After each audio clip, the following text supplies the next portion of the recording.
welcome to Behind the Whites. I'm Jim Bailey, alongside me, as always, is Chris Ida, and we are talking all things Bolton Wanderers. A big thank you to Imagination Street and Bolton FM, of course, our partners, and we think they're absolutely bloody great. But anyway, we'll mooch on and we'll get straight into a little bit of what has been going on with the Whites.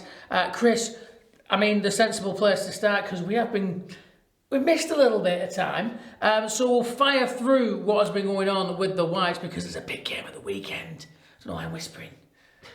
Why are you whispering? I've no idea. But of course, we'll be getting stuck into a little bit of that Wigan game that is coming up at the weekend. Come on, we've got to have them this time. 3-0 home win, AFC Wimbledon. One of those games, it just went, everything kind of went the way that you wanted it to go.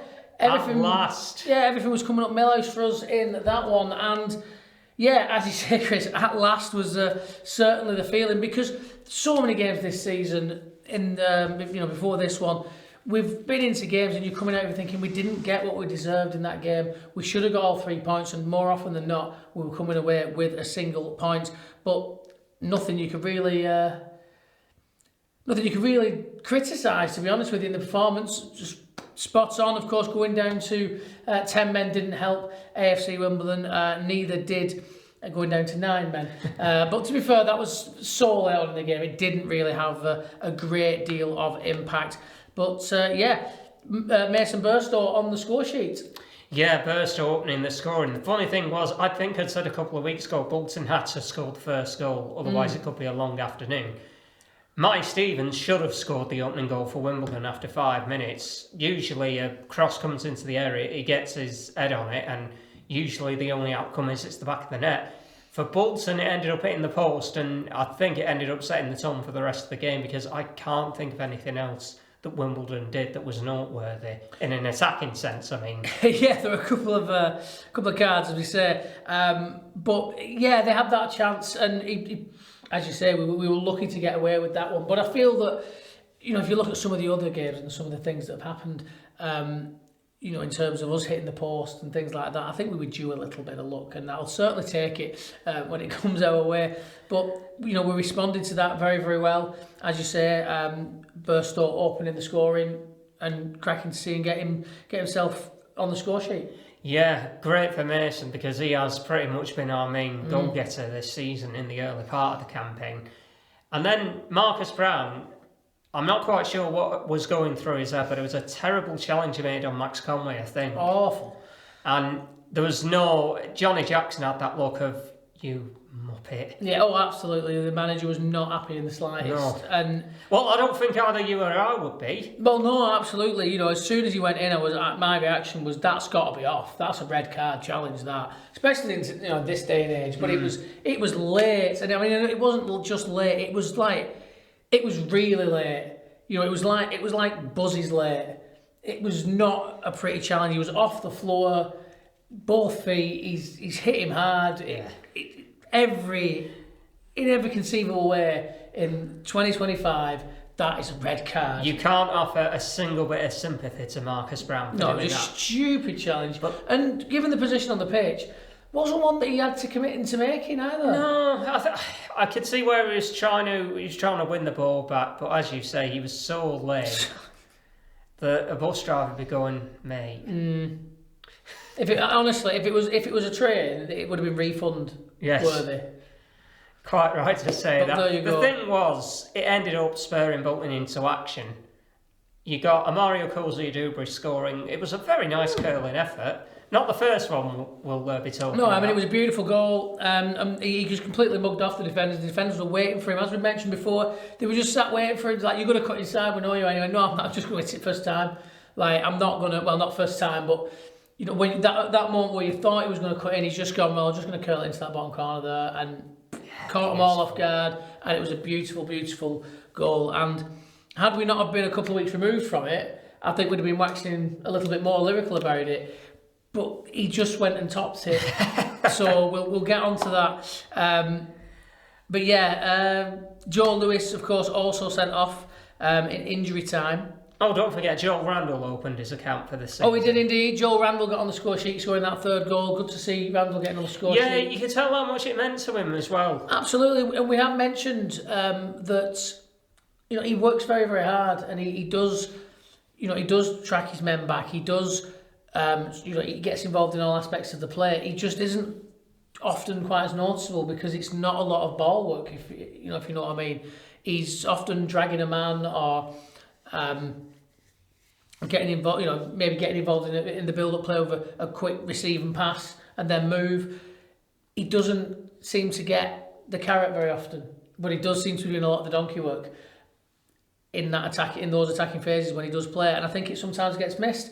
I have heard it mentioned by some fans that maybe that number 10 role isn't a role that is as key to our formation in the way we play, so maybe he isn't getting as much opportunity to do the impressive work. But if he keeps grafting hard and he pops up with the odd goal, I'm very pleased with that. Yeah, I'm in the exact same boat as you. I think I've said numerous times that he was brought in halfway through last season when we already had numerous players in that position. Yeah, and I think the criticism of him was he wasn't able to do the dirty work. But then Bolton didn't have that kind of player in the ranks at the time. I think the frustration was not necessarily that we brought in Joel Randall. It was that we brought in another player in a position that we've already got well stocked when we're crying out for this other type of player. And it just didn't... Again, modern management and philosophies, it's like the art of tactical management has gone in terms of, this is the next opposition, what are they going to do, how do I as a manager out-tactic their manager to allow my lads the best opportunity to win this game. It just seems to be, this is my philosophy, give me the players to fit into my philosophy, and if it's not working, well, I'm just going to keep doing the same thing. Amarim said at United, I'm not going to change my philosophy, you'll have to change the man. Bye. Well, and same goes for Russell Martin at Rangers, incidentally. It's just, if it's not working, change it. If it's not working, you've got to find a new system, you've got to find a way of making it work, especially, maybe years ago before the advent of transfer windows when you could buy pretty much at any point, maybe it might have been a little bit easier to play this is my philosophy, because you could just bring somebody else in and sell somebody. But now with the transfer windows, you are stuck with the players you have got for a lengthy period of time. If those players can't make your system work, then you have to try something that you can get the best out of those players. And that seems to be a lost art these days in management. But that's what I like in the approach that Stephen Schumacher seems to have, as he will flex his plans, he will change the way that we're playing, he will look at certain games and play a different formation. It helps. I think this is where a game like Wigan will be a proper test of his faculties. Absolutely. I mean, he's got good credit in the bank for the fact that the first game under his tenure against Wigan ended with a success.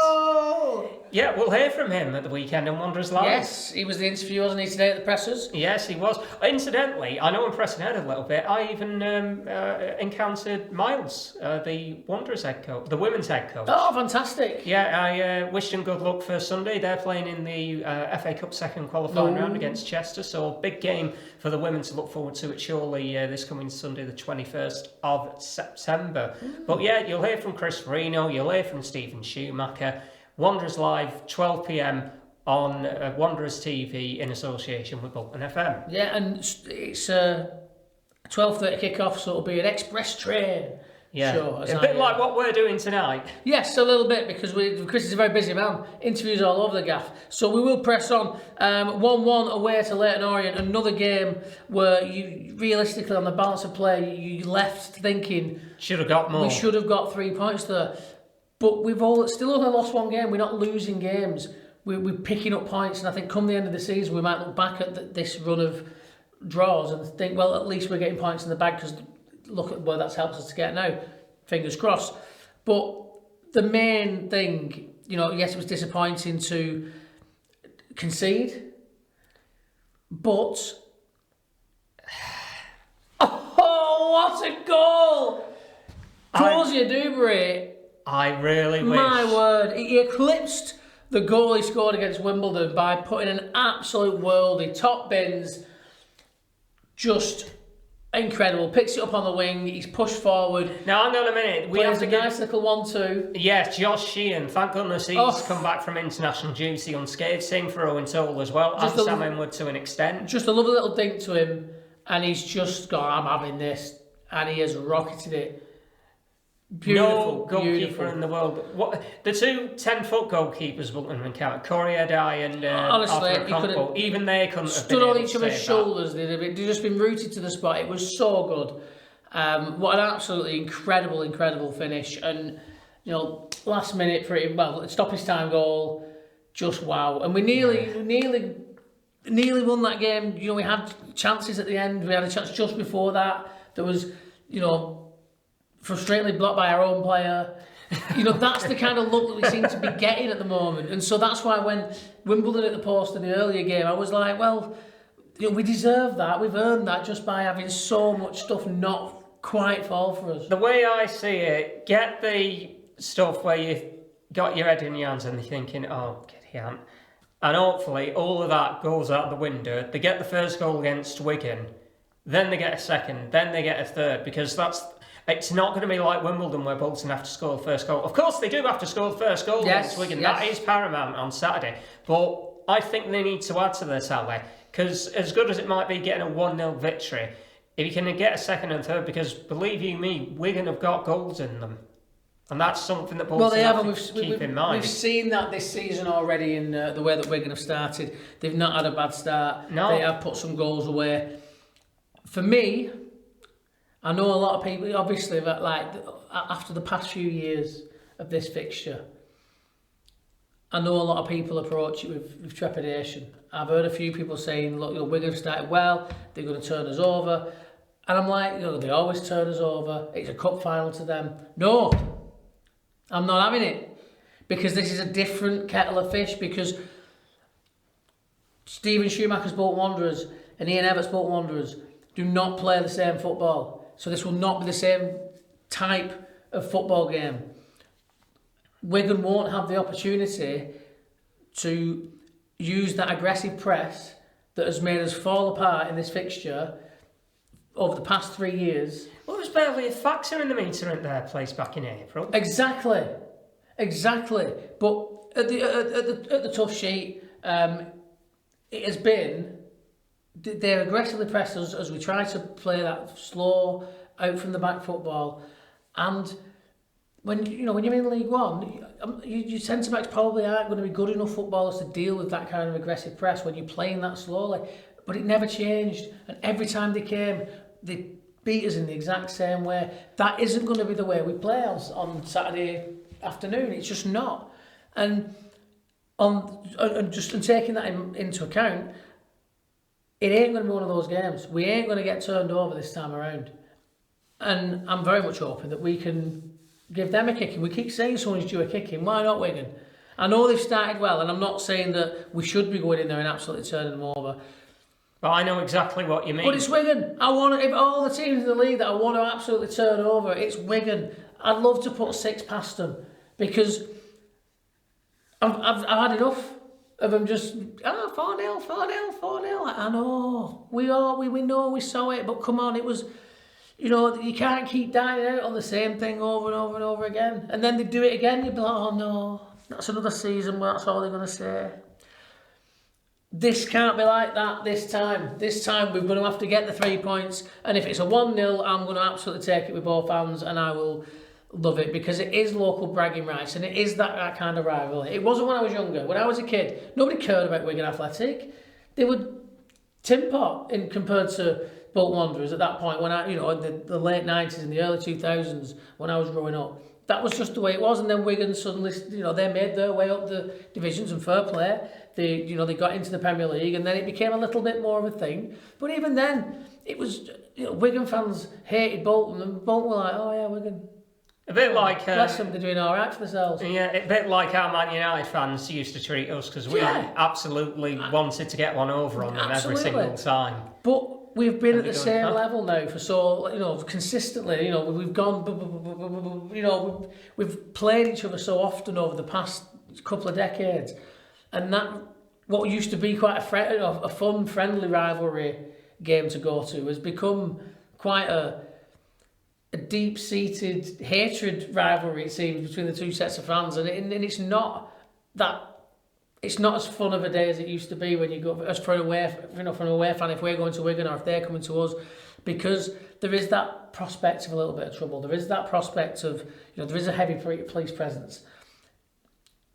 It's not quite as jovial as I wouldn't dare now walk into just a Wigan pub in Wigan and have a pint and a butty with that top on, with this shirt on, having a load of having a load of crack with Wigan fans and having a laugh and a chat before the game. I wouldn't even dream of doing that now. But back then, that was fine because there was no edge to it. But we've been so fierce rivals for so long now that edge has developed, and it's a completely different kettle of fish now. In fairness, if you go to matches in Hamilton, it's barely a thing. We have to win.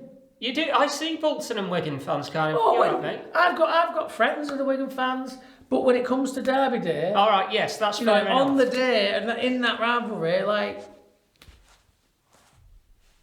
we've got to beat them, man. We've got to beat them. Yeah, I'll be very, very sad if we don't. Yeah, I know. It's not going to be a fun episode next week if all doesn't go according to plan. Well, no, that's if it goes according to plan, it could be quite fun next Thursday when we record this. Absolutely, and that's just the fandom of football, isn't it? And it is time that we turned it around. And we've had so many little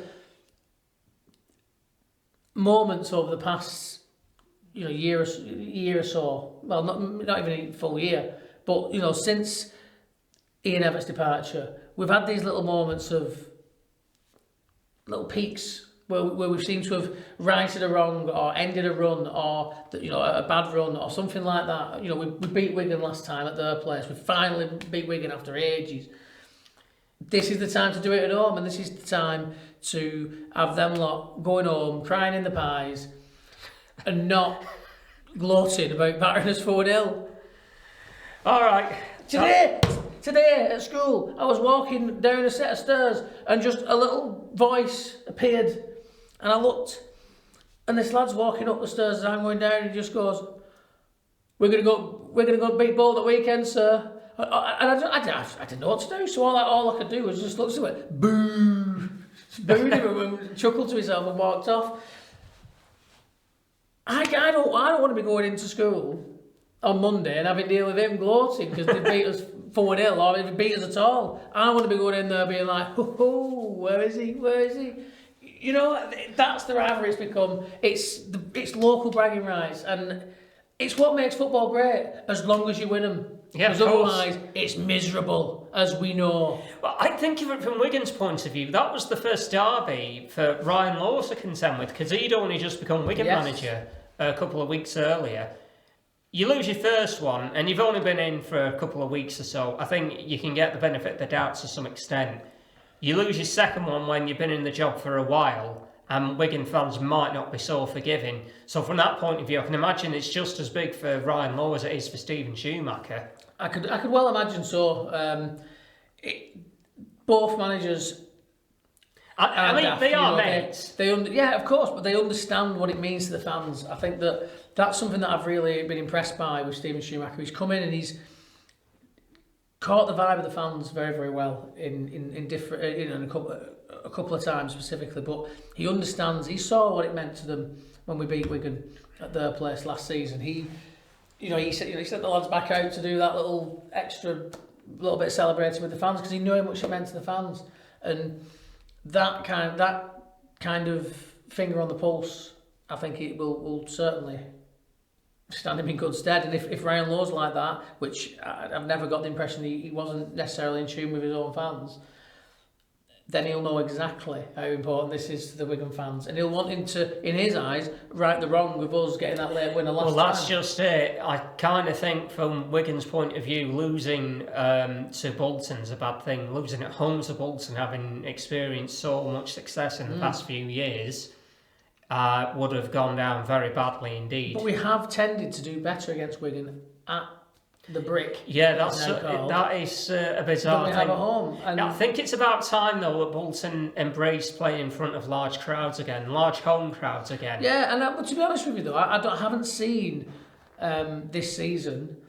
I haven't seen any moments really where we looked daunted or lost. No. We've just genuinely, I think the games where we've not got what we deserved isn't because we went out there and looked overawed or we couldn't handle the pressure. It was just there's just the little things in games that have fallen in the opposition's favour around and out. No, I get that. I mean, I was there for the Birmingham game last season. Great turnout on a Tuesday night. And Bolton, all right, heads might have dropped a little bit after going behind to the league leaders and eventual champions.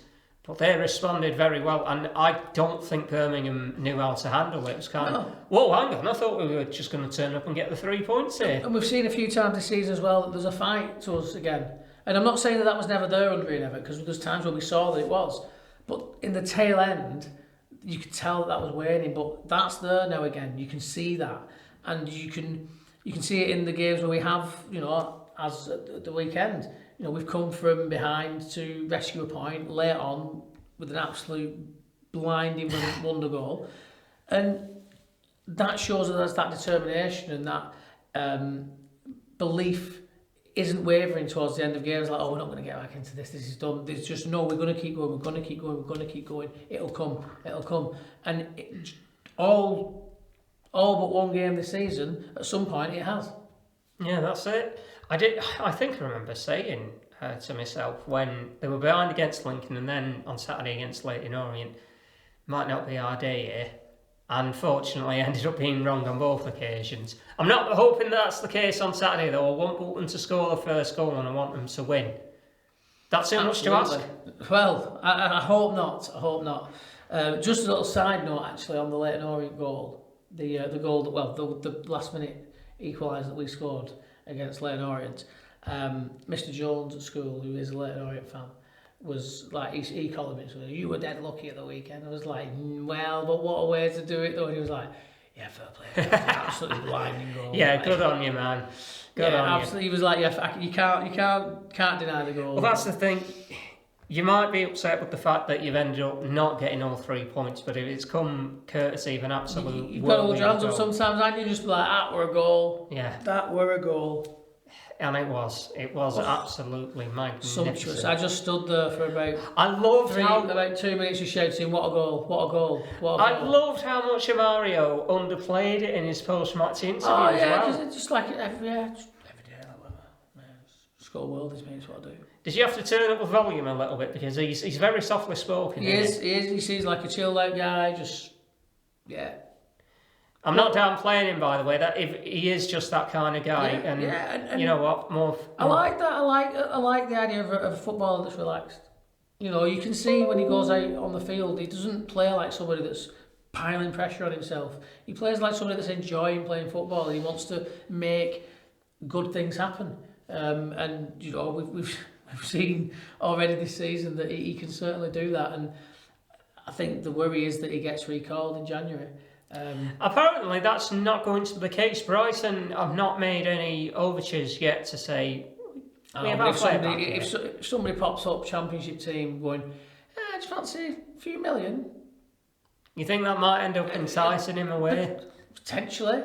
If his team turns up to his parent club and says we'd like to sign him for a decent fee, or for the rest of the season, if they've got that recall option, then they could just recall him to make that money. But honestly, the way it's going, I wouldn't mind. If I was them, I'd be like, ooh, if he carries on like that and we can, maybe recall and see what he can do. Depends on how the rest of Brighton's season goes. That's very, very true. And I don't want him to go. I'm more, maybe it's just, unfounded anxiety because he's playing so I know what you mean. Go away. But again, it's the old adage, don't fall in love with lone players, guys. But when they do things like that, how can you not? And it's just acceptance, though, isn't it? At this level of football, you do get players who will come in and be fantastic, and then they'll be gone because that's how the loan system works. But if you use the loan system to bring in the right type of player at the right time, it can do the club so much good in the long term because of what you can build from that. And if Cozy Duvere helps us get promoted, and then he goes on and plays Premier League or whatever, I don't think anyone would be be annoyed by that in terms of towards him personally or anything like that. No, I get what you mean. we did make a mention of them earlier, the women's team. Quite a bit's been going on. The first match they played in September went over to Chaddison FC. By the way, what a goal by Matty Trotters in the FA Cup against FC United in Manchester. Scored for it. Was it inside his own half or just inside the FC United half? It was a great long range goal. I mean, check it out if you can. Being pedantic, to be fair, halfway line, banger. Look it up. Yeah, it's absolutely Get on your YouTube superb. and look it up. But yeah, the women went over, played Mancunian Unity and won by 2-1. So that's the first. No, sorry, it's not the first away win of the season sorted out, but it's a nice victory all the same. Knox and Caitlin Clark getting on the score sheet. And then the Sunday just gone, they had Crewe Alexandra come to Victory Park, ended in 1-1 draw. Sophie Maxwell opened the scoring for Alex, and Knox was on target again to get the point. Apparently, plenty of chances for both sides after Knox had equalised, but neither one able to find that elusive winning goal. So, share of the spoils could make the meeting over at their place later in the season quite a tasty one. It could well do. And the reserves, well, they're still absolutely perfect. Smashing out there. They are just absolutely wonderful. They have taken 2 trips up to Cumbria in Division 1 North of the North West Women's Regional League. 4-2 at Workington Town, Ella Tweedle and Emanuela Campbell, and then Eden Slate and Gracie Wolfendale were scoring. And then they went to Cumbria the weekend just gone again to go to Penrith Town, and they just absolutely tore them a new one. And that's a polite way of putting it. There were 3 up at half-time, Slater, Tweedle and Ebony Wilkinson netting in the first half. Abby Forster reduced the deficit to 3-1. Then Emanuela Campbell and Ella Tweedle made it 5-1. Kerry Mallinson added another for Penrith in the 75th minute. But there were 2 further goals for Tweedle and a second for Campbell. Ella Tweedle scored 4 of the 8 goals in that match. 8 goals. She's having an absolutely cracking season so absolutely far. On fire, and big up to Reece and his ladies there because they're doing a cracking job. I listened to an interview he did on a podcast to a couple of local lads yesterday. You got a chance to listen to it. I'll Inside the Sidelines it's called, but basically the guy and the journey he's taken into coaching over the past decade has been absolutely immaculate. And he said, I wouldn't want to leave Bolton to coach anywhere else. If I got told, right, you're done as far as Bolton Wanderers girls' reserves concerned, or Bolton Wanderers women's reserves, I should say, he'd be like, right, I'll call it quits then. Or if someone wants to take me into coaching in the Bolton area, I'll happily do it. But he's very much a Bolton lad. Absolutely. Like I said, I've played football with him a few times, Reece, and he's a top bloke. And it doesn't surprise me that he's running a very tight ship and he's getting results. Well, that's the thing. It's that thing of if you score a worldie and you're a bloke, you end up living off it. Whereas if you're a girl and you score a brilliant goal, it's kind of right. How can I make sure that I end up repeating that and it ends up contributing to the team's overall success?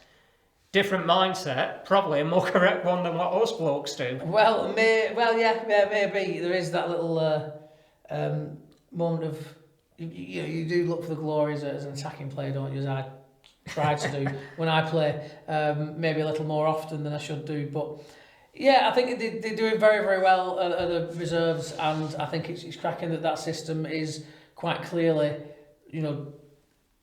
putting them in a position where they are chasing down the first team girls, because that's what you want. You want that competition. You want the first teams to look behind them and go, have you seen what they're doing? Like, we need to be mint here, or they're going to become stealing our places up in this team, and we'll be down there back at league we were in last season. So let's make sure that we're putting in 110% here. Absolutely right to point that out. A couple of B team players have gone on loan. Jack Dallimore, the goalkeeper, he's gone to Alison Coles because let's face it, he can't do any worse than the goalkeeper they did have. Seriously, I watched Coles against Lower Breck. That guy, he's not good enough for the Manchester League, never mind Northern Premier League. Going in with a boot here is Ida. And I'm not disparaging the Manchester League in any way, shape or form. Well, there's levels to this game. But that guy, he should not be at a club like Everton Colts. Jack, I'm glad he's gone to a club where he's going to get some game time in men's senior football. Yes, and the same absolutely. goes for Mark Isong as well. He's a forward. He's gone on loan to Warrington Town. Both loan deals, incidentally, run until the start of January. And as you know, with the level of football they're playing at, there tends to be a lot of games that they will be playing both in league and in the FA Trophy. Well, more for Warrington because Cole's already out of that one. Yeah, but plenty of opportunities for them to play and get some time in before January, and then they come back to the club, and then you reassess where they're at, and then you look at where's the best place for you now. Do you continue with the B team for a while?